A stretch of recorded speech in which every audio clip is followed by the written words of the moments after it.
جب انسان نے پہلی زمین پر قدم رکھا تو اللہ نے انسان کو دنیا میں بھیجنے سے پہلے انسان کے زندہ رہنے کے لیے تمام سامان پیدا فرمایا۔ ہوا، پانی، آگ اور مٹی، یہ انسان کی بنیادی ضرورت تھی۔ اس کے بغیر تو انسان زندہ ہی نہیں رہ سکتا تھا۔ انسان کے جسم میں قوت پیدا کرنے کے لیے کھانا بھی ضروری تھا، اس لیے اللہ نے پھل، پھول، میوے، پودے، ہرے بھرے درخت پیدا کیے۔ اس کے علاوہ سر اٹھائے بلند و بالا پہاڑ، رواں دواں گنگناتے ہوئے چشمے، بل کھاتے دریا، سمندر، چاند، سورج، ستارے، غرض کہ ہر وہ چیز جو انسان کے زندہ رہنے کے لیے ضروری تھی پیدا کی۔ ان سب چیزوں کے علاوہ انسان کے آرام و سہولت کے لیے اور بھی چیزوں کی ضرورت تھی، وہ بھی پیدا فرمائی۔ زمین و آسمان کے اندر بے شمار چھپے ہوئے خزانے اور وسائل ہیں، مثلا لوہا، چاندی، ابراق، تیل، کوئلہ، گیسز، یہ تمام چیزیں انسان کی ضرورت کی ہیں۔ ان سے انسان فائدہ اٹھاتا رہتا ہے۔ ان تمام چیزوں کو زمین کے اندر سے نکالنے اور دریافت کرنے کے لیے ایک ایسی ذیل عقل اور علم رکھنے والی ہستی کی ضرورت تھی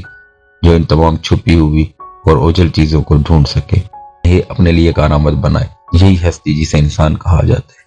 انسان کو اللہ نے عقل اور سوچنے سمجھنے کی صلاحیت عطا کی، پھر دنیا میں بھیجا۔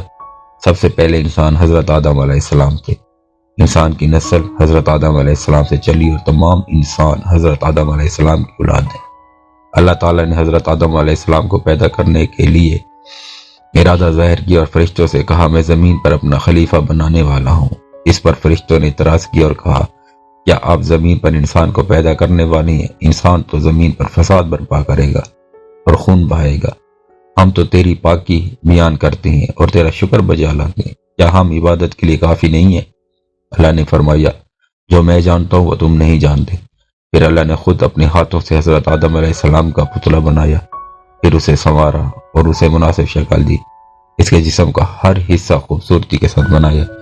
اس مٹی کے پتلے میں اللہ نے اپنی روح پھونکی۔ پھر اللہ نے فرشتوں سے پوچھا کہ چیزوں کے نام بتاؤ اگر تم سچے ہو۔ فرشتوں نے جواب دیا، ہم نہیں جانتے، سب سے زیادہ تو آپ جاننے والے ہیں۔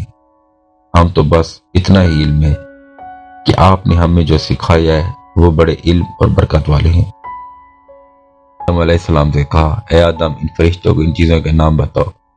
اللہ نے آدم کو تمام چیزوں کے نام بتا دیے تو آدم کے علم میں تمام باتیں آ گئیں۔ آدم نے ان چیزوں کے نام بتائے تو اللہ نے فرشتوں سے کہا، کیا میں نے تم سے نہیں کہا تھا کہ آسمان و زمینوں کے اندر کی سب سے پوشیدہ باتوں کو جانتا ہوں، اور جو کوئی تم ظاہر کرتے اور چھپاتے ہو سب کا علم رکھتا ہوں۔ اللہ تعالیٰ نے فرشتوں سے کہا کہ آدم علیہ السلام کو سجدہ کرو۔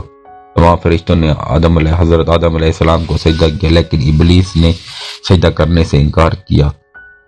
وہ غرور کرنے والوں میں سے تھا۔ مجھے کس چیز نے سجدہ کرنے سے روکا جبکہ میں نے تجھے حکم دیا تھا؟ اللہ نے پوچھا۔ ابلیس نے کہا کہ آپ نے انسان کو مٹی سے بنایا اور مجھے آگ سے پیدا کیا۔ ابلیس کے معنی مایوس اور نا امید ہونا۔ ابلیس کے معنی ہے مایوس اور نا امید ہونے والا۔ اس لیے کہا گیا کہ جو شخص اللہ سے نا امید ہوتا ہے وہ ابلیس کے تابع ہوتا ہے۔ جو لوگ ابلیس اور شیطان کے بہکاوے میں آ جاتے ہیں وہ پست ہمت ہوتی ہیں۔ جو فرائض ان کے ذمے ہوتے ہیں وہ ادا نہیں کرتے اور ذلیل و خوار ہوتے ہیں۔ ابلیس نے سجدہ کرنے سے انکار کیا تو اللہ نے فرمایا، آسمان سے اتر، تو نے تکبر کیا اور تو ذلیل و خوار ہوا۔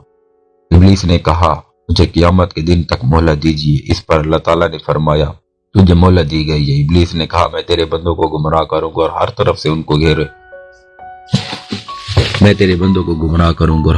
ان کو گھیرے میں رکھوں گا، وہ تیرا شکر بھی نہیں کریں گے۔ اللہ تعالیٰ نے حضرت آدم علیہ السلام کو حکم دیا کہ اے آدم علیہ السلام، تم اور تمہاری بیوی بہشت میں رہو اور جو کھانا ہے فراغت سے کھاؤ۔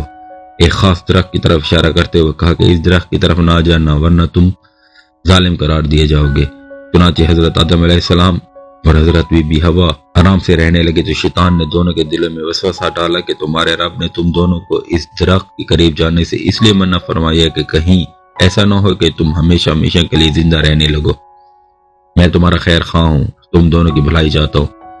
شیطان کے فریب میں آ کر حضرت آدم علیہ السلام اور حوا نے درخت کا پھل چکھا تو دونوں بہشتی لباس سے محروم ہو گئے۔ جسم سے بہشت کا لباس اتار دیا گیا۔ دونوں اپنے اوپر جنت کے پتے توڑ کر جوڑنے لگے۔ اس کے رب نے ان کو پکارا اور کہا، کیا میں نے تم دونوں کو اس درخت کے قریب جانے سے منع نہیں کیا تھا؟